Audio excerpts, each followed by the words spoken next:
along to this edition of The Final Whistle on lairmedia.tv, and our usual email is info@lairmedia.tv. Anna, good evening, Anna, again officially.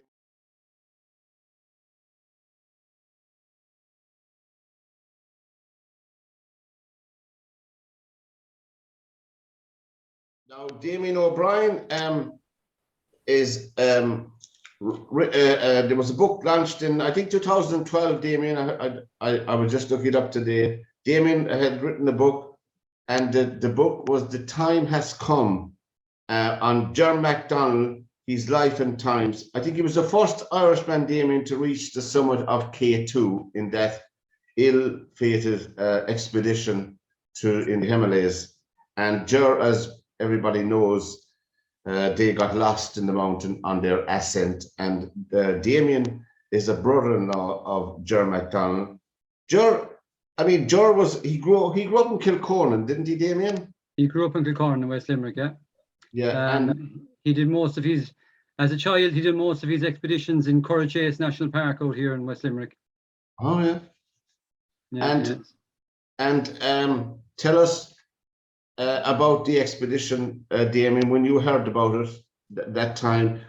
I know you wrote the book, obviously, and being a family and all of that, it must have been, I don't even want to hazard a guess what it's like. It's bad enough to lose some loved one and then be able to bury them properly, as they say, but like many others before him, and still, he got lost on the way down. Was it the weather pretty bad? I can't even remember at the time. Now, I remember listening to all the broadcasts on the radio, all right, every step of the way on their way up. Well, first of all, Pat, I think just going back to what Anna said off air about amateur boxing, it wasn't a lot of these people aren't in it for the money, and Ger was definitely like that with mountaineering. Before 2008, I thought K2 was a motorway somewhere in Asia.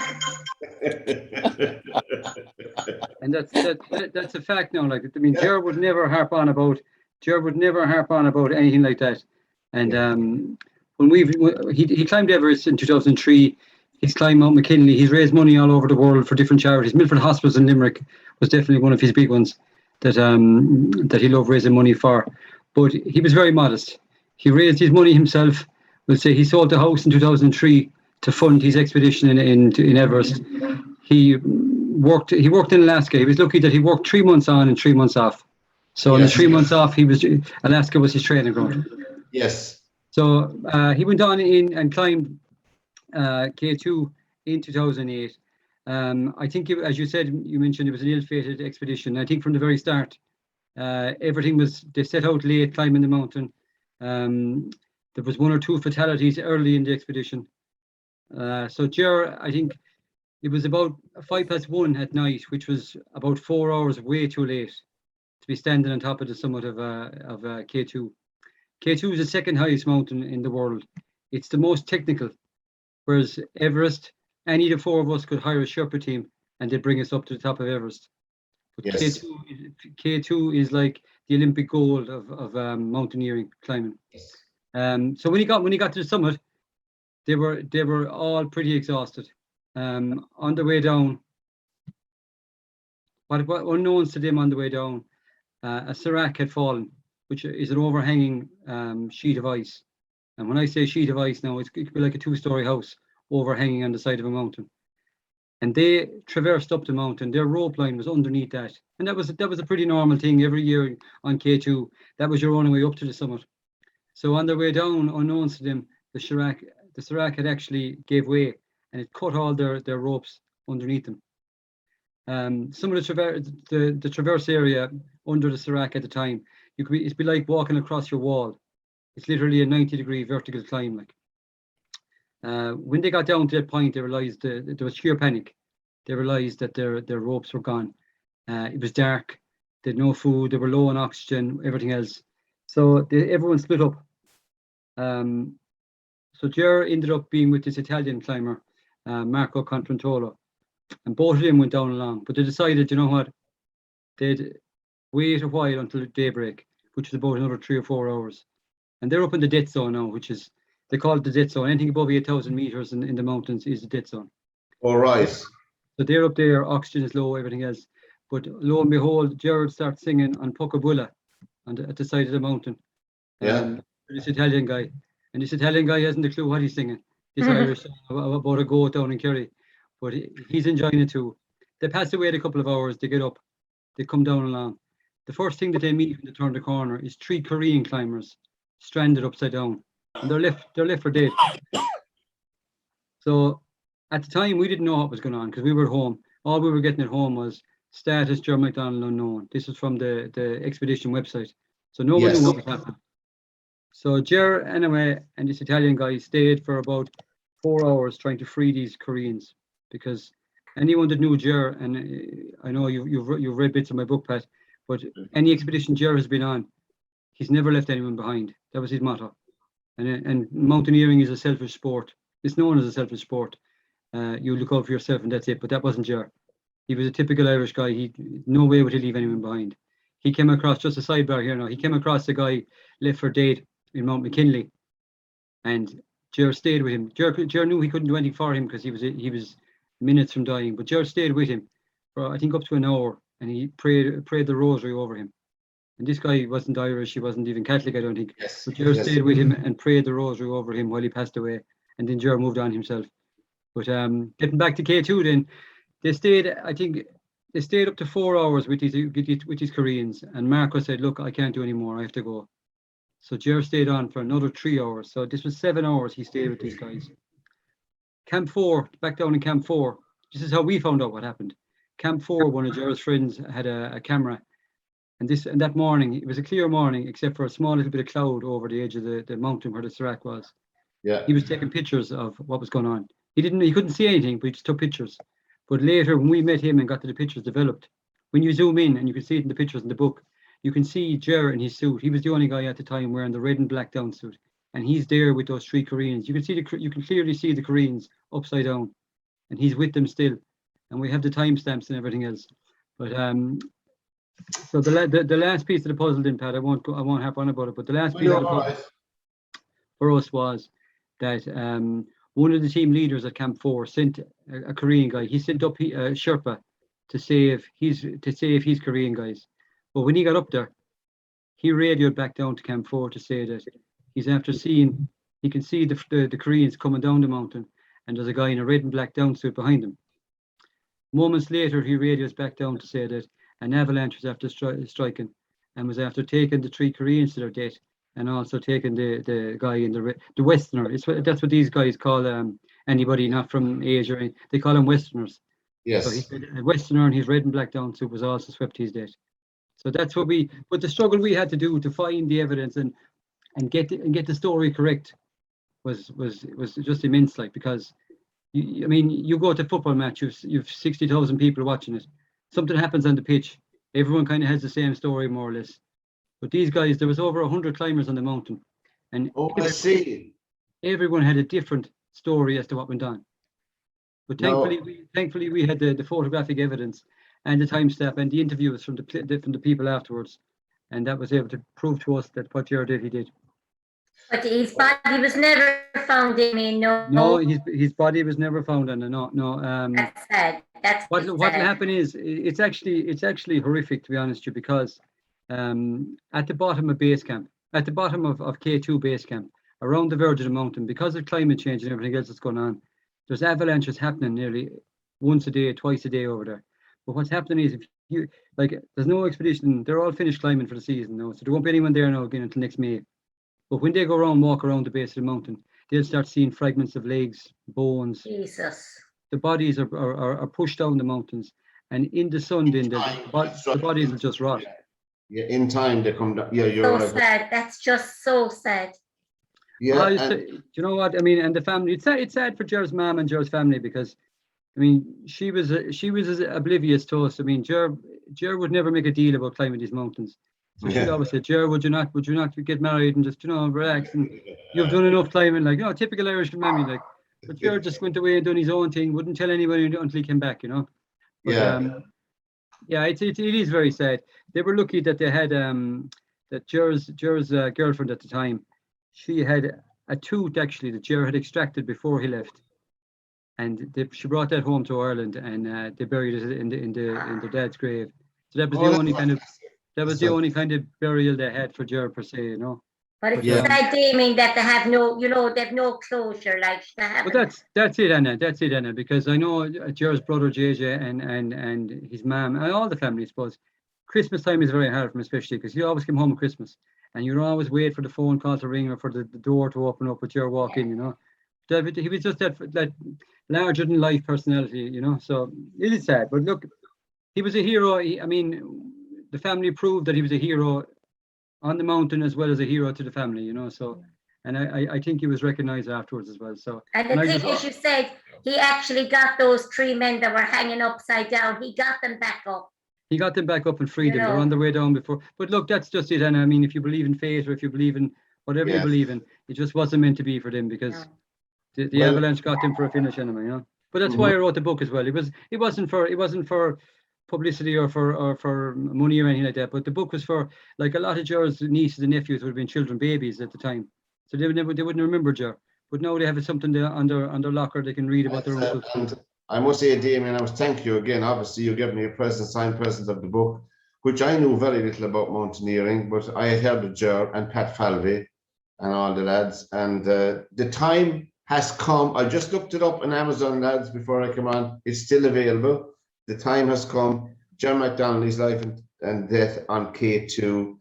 And as I said, he was one of the first Irish people to climb up to the summit of K2. And Damien, we thank you for that. And as I said, you can all get onto Amazon now after the show and buy the book, as they say. The final whistle is the program on nearmedia.tv. Now we're getting on to more mundane matters. On the Clark tonight, we had a soccer, like, obviously the Premiership is in abeyance because of the internationals. But we had our friend Christy, as we call him here, Cristiano Ronaldo, in the match against the Republic of Ireland.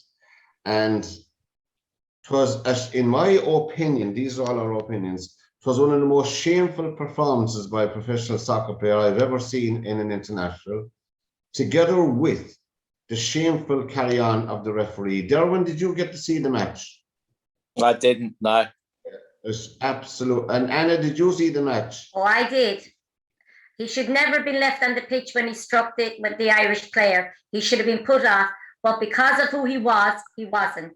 And then at the end, he got a yellow card, and the referee is giving him the yellow card, and he's talking and skitting, laughing with him. That'll tell you it's who you are.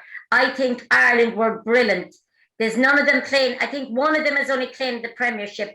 The rest of them are in the lower divisions. And to keep a team like Portugal to 1-0 up to the 91st minute.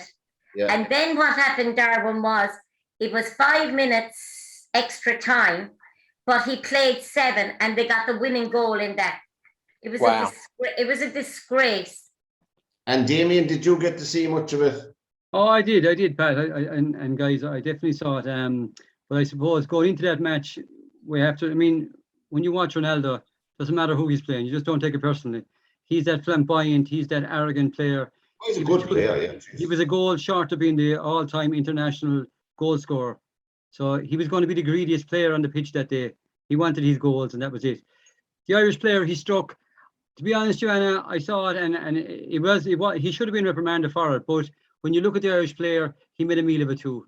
He did. Ronaldo, he's got a yellow card, Damien. Oh, he should have had it. I agree with you. You struck a player. You don't strike a player. He hit him on the shoulder.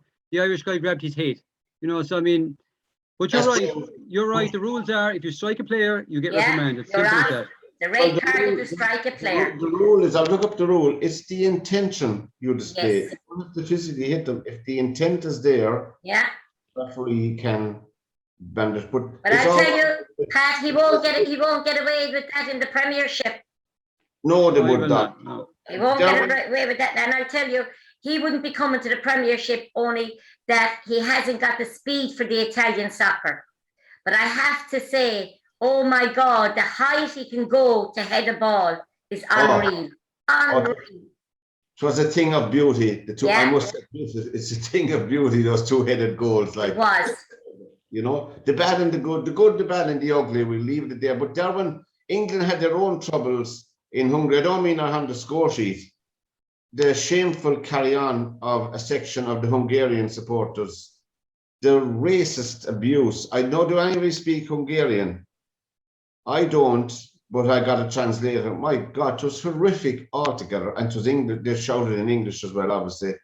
Now, Hungary has a history of that. I think it's time for UEFA to throw them out of the competition, Derwynne. I think the only way you're going to stop it, and it includes England as well, and all the home countries, anything like that, just ban them. Yeah. Fines don't mean anything. Should the team be thrown out of the competition? I think so.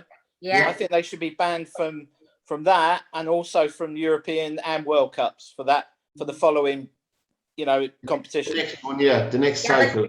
But Derwynne, what you have to look at as well. I mean, look what England fans and them done at the European Cup.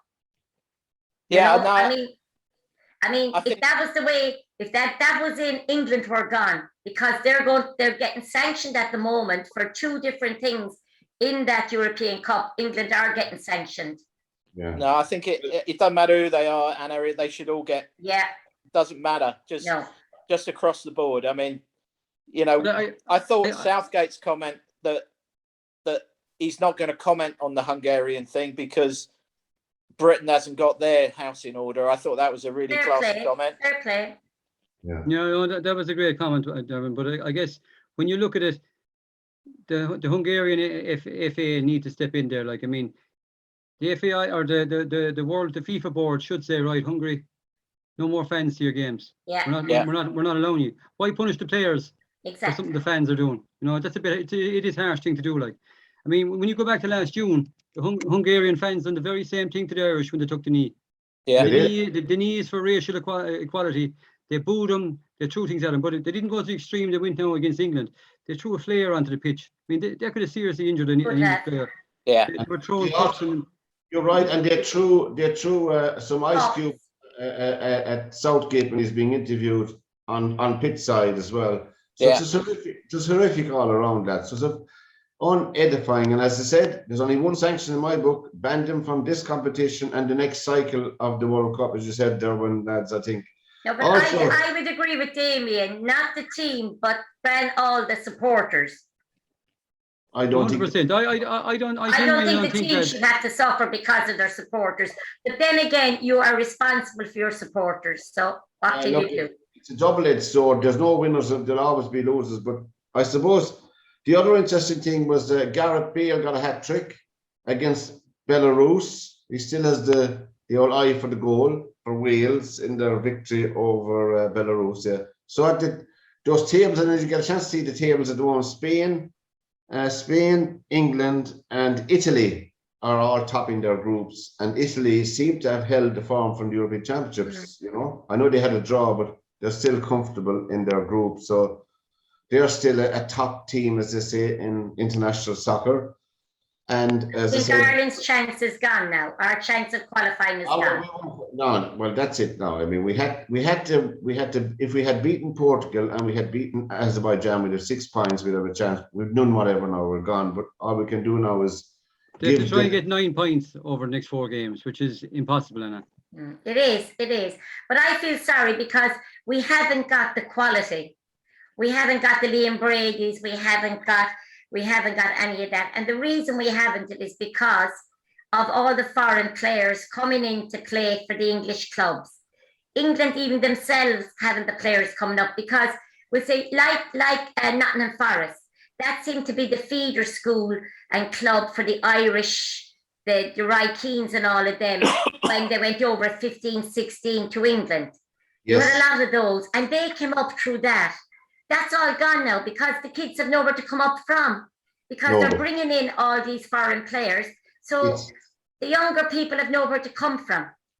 And it's changed to a business, from a sport to a business. So results and TV money, competition money. So you have to buy an instant team now. People feel that are running the clubs. You can't have the time to nurture a player over 3 or 4 or 5 seasons. But Pat, look at Ronaldo. He's on nearly $500,000 a week, 480,000 a week. Pat is on. That is That's shameful, lads. I'm sorry, but that's shameful. It is bad, all right. Very bad. Now, dying of hunger. When you look at it, Pat, sorry, Pat, when you look at it as well, Pat, when you look at all the hundreds of players that go over from Ireland every year to the UK, only 1% of them make it. Yeah. Think about that now, 1%. That's a very, but see, a lot of the problem is too, I done a lot of stuff with the FAI back in the years, but a lot of the problem is too, what our lads are going over there doing at 15 and 16, the English young lads are doing it at 8 and 9. Yeah. Our lads are miles behind. You know, so that's why they're not making it. Like I was over in Liverpool there a few years ago at a training camp, an underage training camp, and to watch the 8 and 9-year-olds do what they're doing, it's incredible. Like our lads wouldn't do it at 16, 17. Derwynne Rooney's young fella now has signed for Man United, and I think he's only about 11. Yeah. And he's signed for Man United already. Yeah. There you go. And now the final whistle is. Oh, I thought Joe would be on the show, but Joe, when you'll be looking at this after, this is especially for Joe Waters over there in Seattle, your beloved Grimsby Town, who are in the National League. I know we don't get to talk about it often enough.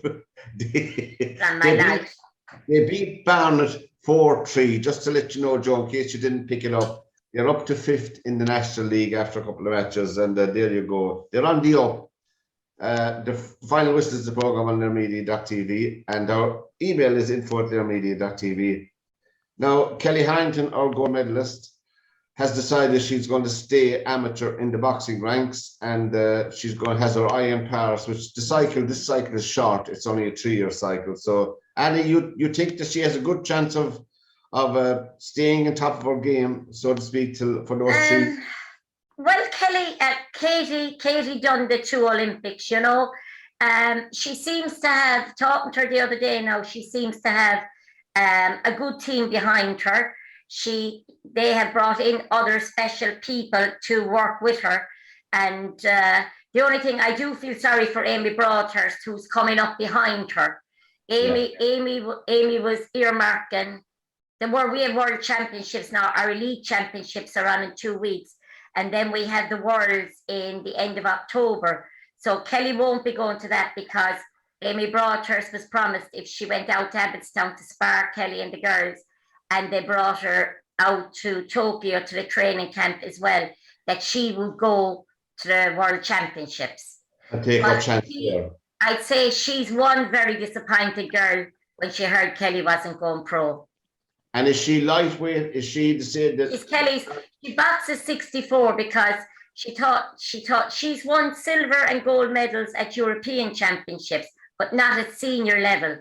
Yeah. But she has never, funny enough, in all the medals she can win in the Europeans, when she gets to the Worlds, she doesn't win medals at the Worlds, you know.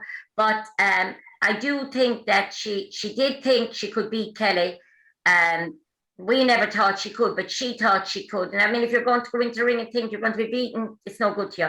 But Kelly gave her a lesson in boxing because Amy is young. She's about 24, 25. Yeah. But she's actually aiming for Paris as well. So that'll be a good competition coming up to that to see which then will actually qualify. And can she go down a weight? Yeah, but there is no 64 kilos now for women at the moment in the Olympics. But saying that, where we have 5 weights now, we're being told that we probably might get equality with the men for Paris. But in another way, that's not fair because that means you're cutting out weights in the men's weight. I think it should be like every other sport. We should be allowed all our weights, men and women. Yeah, they don't want to give out the medals. That's what's wrong with them. Of course, then we had the splendid sight of Katie Taylor Saturday night doing a job on her opponent. Derwynne, did you get to see Katie at all? No. In the boxing? No, I didn't watch Ireland and I didn't watch the boxing. Sorry. That's Katie Taylor. She won every round of the fight according to most people. And having looked at it, I only saw it on YouTube. Jeepers. She really... Did you see it at all, Damien? I did. I watched the highlights of it. She destroyed her. She absolutely destroyed her. She did. I wonder, who made the match? I'll tell you what that is, Pat. That is mandatory. She couldn't pick who she wanted to box. Oh, have you? That was mandatory. She had to box her. She was told by the WSB she had to box her. But saying that, it was a very disappointing contest. Katie did not box to Katie's ability because she didn't have to. Katie has very, very fast hands. The fast hands weren't used the other night. It was a boring contest. And people, I believe, over there, because it was friends of mine over there, they said after maybe the third, fourth round, people weren't even watching it. They were bored with it. Well, because Taylor knew herself. I was watching it on YouTube, as I said. You only done what you had to do, and that was it.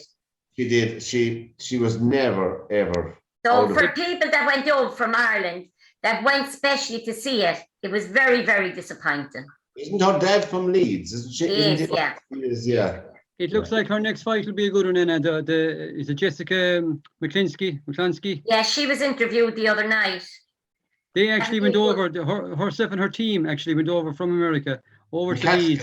Yeah, they were in Leeds. They were in Leeds to have a face-to-face with her team afterwards to try and organise a fight. I tell you something, if I was Jessica, I would think I could beat Katie Taylor with the way Katie. Now, I know Katie didn't box, she didn't have to. But if I was watching that and I was Katie's next opponent, I'd say, oh, sure, I can beat her. Yeah. But I mean, it's a definite one for Kelly or for Katie, because apparently it's the other ladies, her opponents' belts are up and not Katie's belts. Yeah. So the next time round, the big one actually will be Amanda. What's her name? Sershin or something is her name. She's American. But I wouldn't, if I was Katie, I wouldn't give her the fight, because she had the fight. She was down to box Katie, and she pulled out. She said the money wasn't good enough. But in my opinion, if you want to beat the best in the world, money shouldn't come into it. I'd want to go into that ring and say, I beat Katie Taylor. Yeah. That's what it should be. But I believe that maybe March in New York. So if it is March in New York and we're left go to America, I definitely would go to see that. But that little one, Jessie, she came out of nowhere last year. She beat this other world champion that she shouldn't even been in the ring with, but she beat her. You know, and it wasn't just the once off, because she went on to beat others afterwards. And can I ask you another question, Anna, as well? Just when we're talking about Kelly Harrington, how long do you think it'll take before Kelly goes pro? She won't go pro. You reckon she won't go pro? She wouldn't make a good pro, Damien. Okay. Katie can box and Katie can fight. Yeah. Katie will stand toe to toe. That's not Kelly. That's not Kelly's style. Kelly will catch her boxers on the what you call it. Jesus, I can't even forget my own things now. She catches them on the counter punch. She lets them come to her, and she catches them on the counter punch. You know, Kelly's a home bird. Kelly is a home bird, and maybe, and then we say if she does wait on, as she says, she's waiting on for. She's getting a good. She's on 40,000 up to the Olympics. That's the highest Sports Ireland are given. Now, whether she spoke to them again last week, whether they're going to increase that to keep her, but they seem to want to keep her. Yeah, you know? Well, there's a bonus for winning a medal anyway, as under the high performance setup that they have. I don't know the ins and outs of. The final listens to the program on their media.tv. Now, Derwynne, we're on to golf. We just touched on golf, I suppose. The Tour Championship was won by our buddy again, Cantley. Yeah. He won $15 million. Wow. We were talking about money last week when I was reading this morning. Now, obviously, that's a cumulative bonus built up over the tour, you know, and this is the culmination of that pot. It's being added as you go along. I understand that, but nevertheless, the optics of it doesn't look very well, you know. $15 million for 4 rounds of golf. McIlroy was nearly 17 or 18 shots off the winner. Yeah.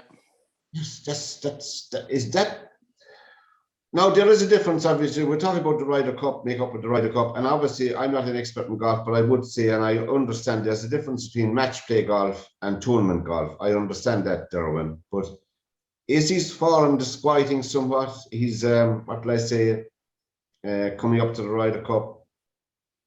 Nah, he's searching for something. That's what he's doing, and he's kind of taps into it for a week and then he loses it again. Yeah. So he can't find it and he can't hold on to it. That's the problem. And as much as, you know, we were having a conversation over the weekend, me and two other pros that we were playing with on Saturday, and you know, are they overcoached? Because they are literally being watched all the time.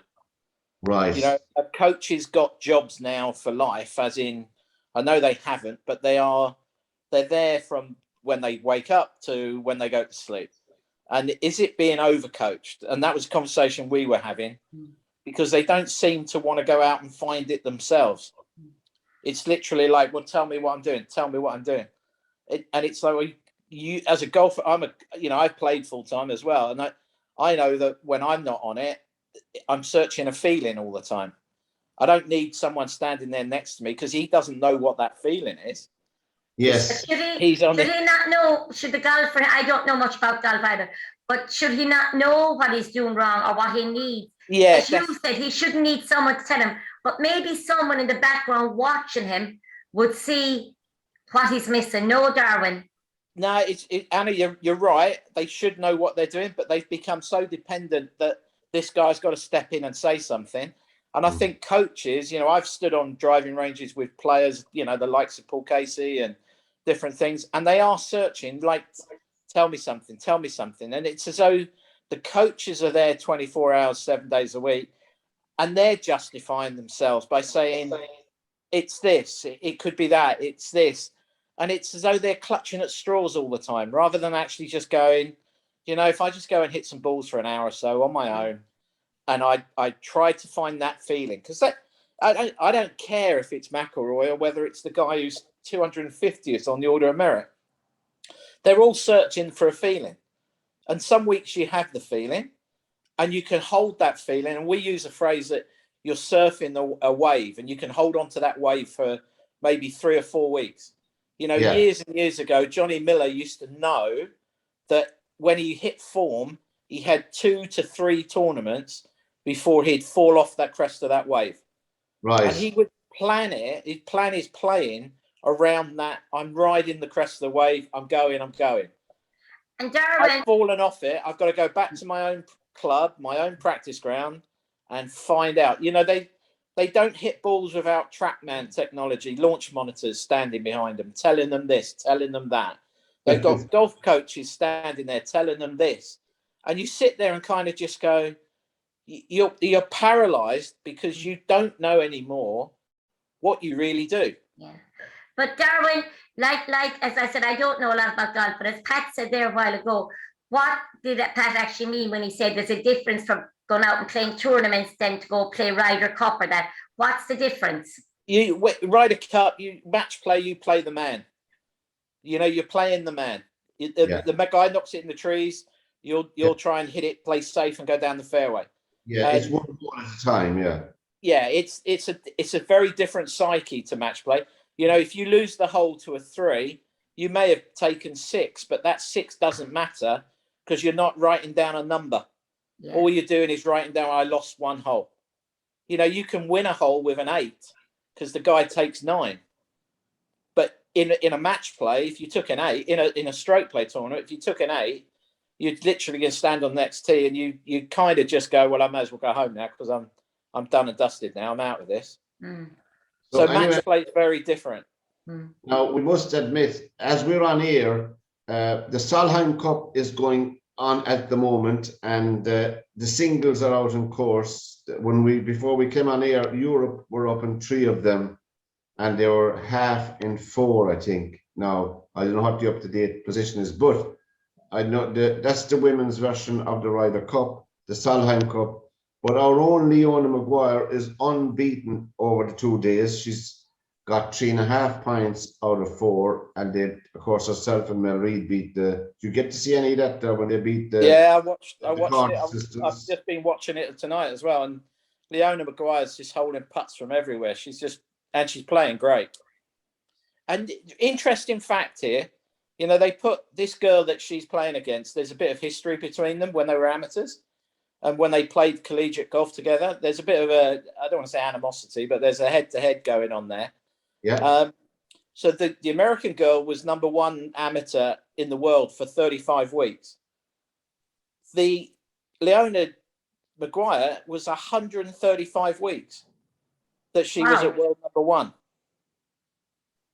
That's phenomenal. That's people that don't follow golf. Like I don't, you know, you follow the big events, so to speak, the Opens and the Ryder Cups and all that. But for Katrina Matthew, who's the captain of the team, I mean, she definitely did. I must give her credit. She definitely did see something in Leona and did know. And she picked her as one of her picks for the Solheim Cup and threw her in with Mel. I don't say threw her in, but with Mel Reid against the Corda sisters. That the #1 golfer in the world. I mean, really, that is a baptism of fire for anybody. And it's only her first full year as a professional, that's Leona Maguire, and they've done phenomenally well altogether. I hope they'll win it. That's great. But it's been fantastic. Now we had trouble. Go on, Derwynne, yeah. No, go on. We had trouble last week with a golfer from Denmark who won a tournament, Hudgard. His twin brother won the. I said to Mary, my colleague, last night, his twin brother went along and won the Italian Open this week. We thought we'd never see the name again. We're not wishing him bad or anything, but his brother, what's his brother's name? Jeez, let me have it written down here. Sorry about this now, lads. Nikolai Hodggaard, and Rasmus was his brother that won last week, and he's a twin won. I don't ever remember twin brothers winning professional tournaments, Derwynne. Do you ever remember them? No, I think this is the first. I think it's definitely the first on European tour.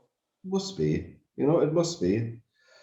The final whistle is the program on theirmedia.tv, and we have a few more things to touch. Of course, I mean, obviously, ladies soccer is getting more important thankfully, with the networks, and some of the matches have been phenomenal and been excellent, I must say. And I don't want to sound condescending or anything like that. I like ladies soccer. I think I love the skill level. I love there isn't the same ferocity in it as there is in the men's game.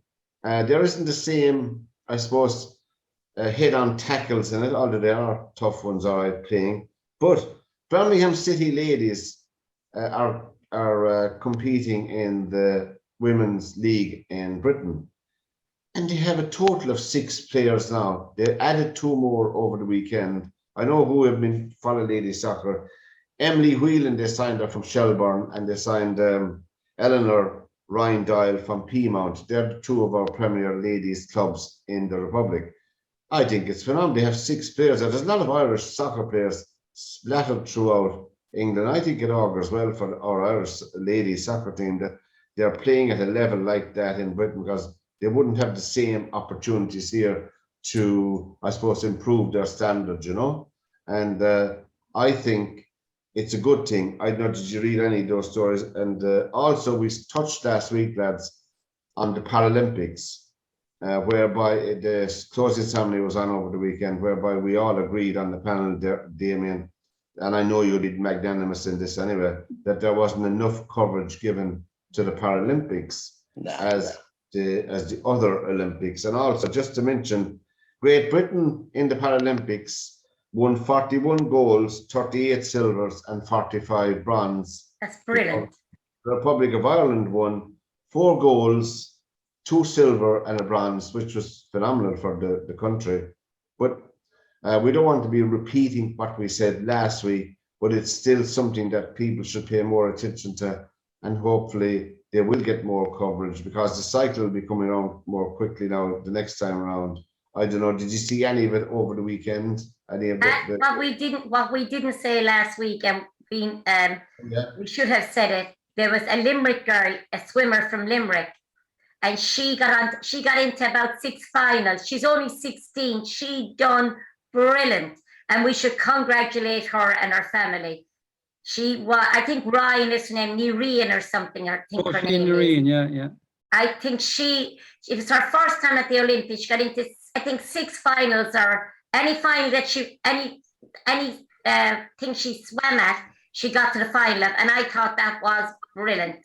Yes, Nireen, yeah, I don't have it in front of me now. I had it the last time. I don't have that. It was very unlucky not to win a medal. I would have loved to see her win a medal. As you said, she's 16, she'll be only 19 the next time. And of course, we'll be able to see it better because it'll be in Paris. Yeah. And what we didn't say either, Pat, is we were talking about the Irish female soccer team, right? Our female soccer. They last week, the FAI have brought them in par for wages with the men. Yes, very good. Yeah, and there's 3 girls, 2 under 17s with treaty playing with Ireland, and my own grandniece, she's going to Portugal next week to play with the under 19s, and she's only 17, Jenna Rose Slattery, and she's actually been called up to the senior team as well to train with them. She's a fabulous soccer player. Sure? And she got Soccer Player of the Month as well. By the way, I forgot to mention, Rosie Nireen was her name. That's right. I've just been informed, which I'd forgotten, she'll be coming on their media as well for an interview. Roisin, we're looking forward to speaking with you from your exploits. 16 years of age, phenomenal. 4 finals she reached, I think. Great. Can I just say a few things about the soccer as well, and Pat and Derwynne? Just saying that I just spotted there at the weekend that Tralee woman Savannah Mccarty, she got Player of the Month in Ireland in the Women's National League, month of August. And Savannah, growing up, she had a very tough upbringing in the fact that she came from a traveller background, but she always had her head clued on the game. Soccer was her thing, and she came all up along. Good for her. I was going to say I was lucky enough, but I was actually unlucky enough to coach a minor team that was playing against her and her team in Tralee, and she absolutely stole the show. She's a class act, and she's definitely something we're going to be watching in the near future. Savannah Mccarty. The other one as well is West Limerick woman.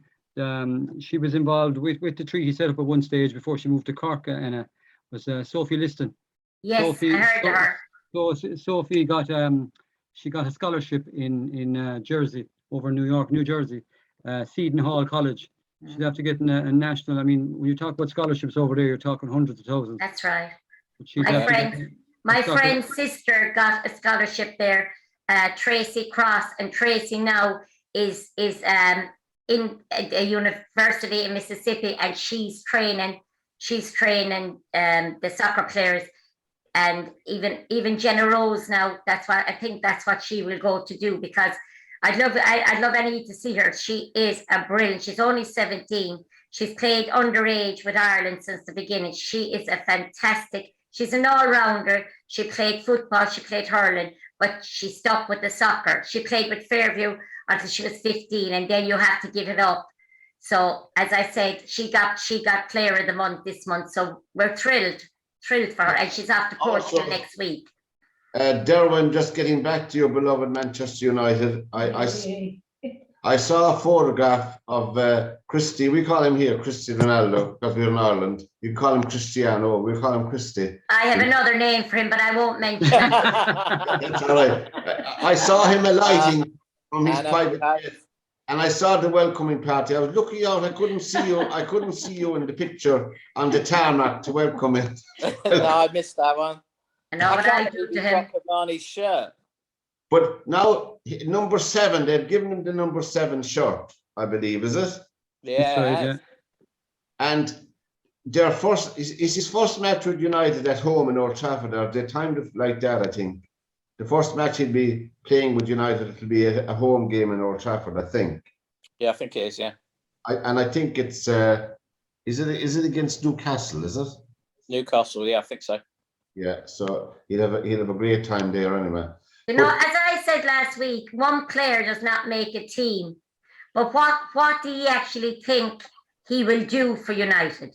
He'll sell jerseys and I know that, but I can't see, I find him, he's a selfish player as well, I find him. But the thing about it is, I've always said, you have 1 or 2 players that play for themselves.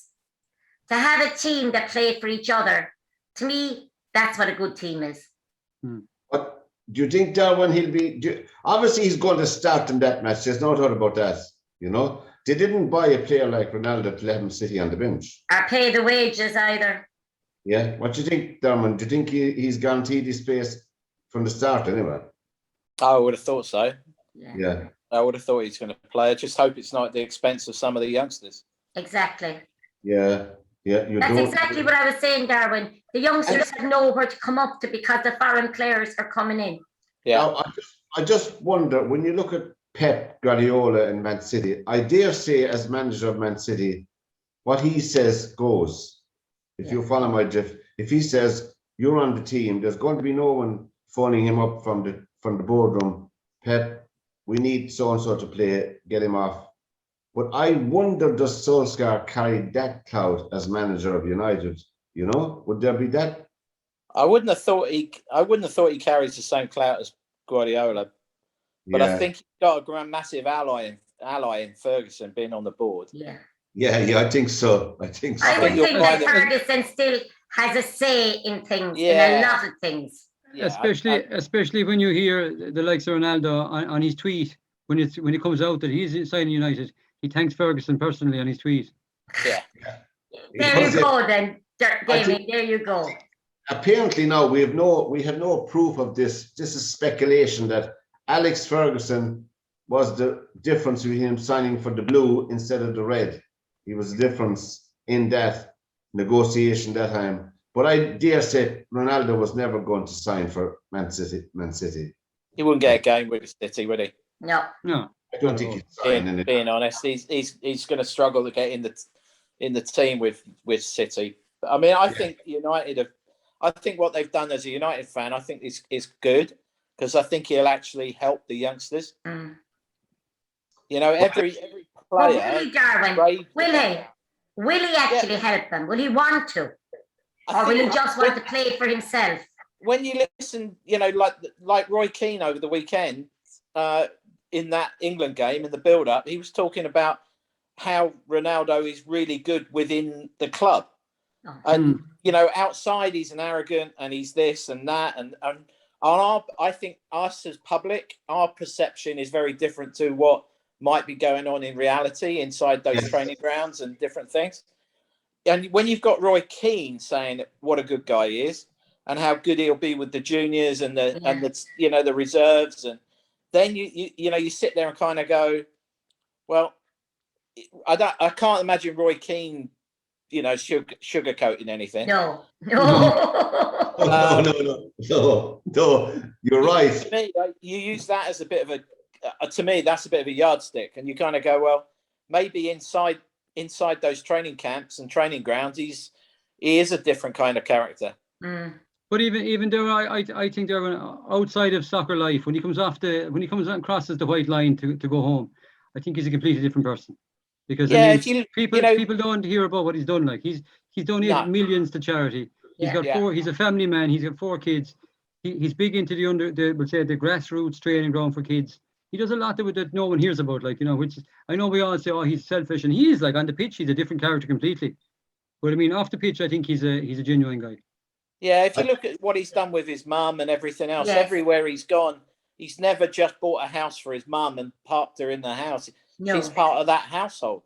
And, if you go to Madeira and you see what he's done on the island of Madeira for football within Portugal, you sit there and kind of go, he's basically funded football on the island of Madeira. And you kind of go, he can't be as bad as he sometimes gets. But I think there is a bigger picture in professional soccer today, and Ronaldo is no exception in that. He's playing in a position where for years they were kicked to death on the pitch. A forward or striker was a big target, and you get the 2 brutes at the back, get out there and make sure he doesn't get into the box, or he doesn't pass you one way or the other. So, I mean, a forward learns very quickly to take care of yourself on the pitch, or you're out. Your history, as they say. So there is that element. Although they have more protection now today as well, which is only right. I'm not saying people should go out and kick people off the pitch, but it does go on. And Italian soccer was one of the prime examples shocking for years, you know. You couldn't be a striker in Italy. I know how Liam Brady got on there when he was asking him sometime for how you get on, because the very minute you go in and get into the box, that was it. But Brazil and Argentina were playing, they started playing a game over the weekend, as I don't know, did you see that? And it was abandoned after 5 minutes because they said the English players, the English-based players, I beg your pardon, broke the COVID rules. I don't know how. Why didn't they know it before the game started? Imagine to start just farcical. And of course, Argentina had to immediately get a plane because they're playing another match tomorrow night. So I think they had to fly to Uruguay or something like that to play. So the whole thing is farcical as far as I'm concerned. Anyway, it makes you wonder if some cartels not had a big bet on the game being abandoned, didn't they? Oh yeah, you could be right, Darwin. You could be right. There's a new Cadillac in one of the homes tonight, is there? Well, it's not beyond the realms of fantasy, is it, for that to happen in South America? I mean, even the way it was handled, Derwynne, like, I mean, immediately, literally, first 5 minutes into the game, they barged onto the pitch. These guys, like, instead of waiting for a break or waiting till half time, you know what I mean? It makes you think, doesn't it? Yeah, it does make you think. It does, we're not suggesting anything on tour, but we're speculating ourselves. But anyway, the US Open tennis is going on at the moment, and the favourite for the women's, Ashley Barty, was beaten.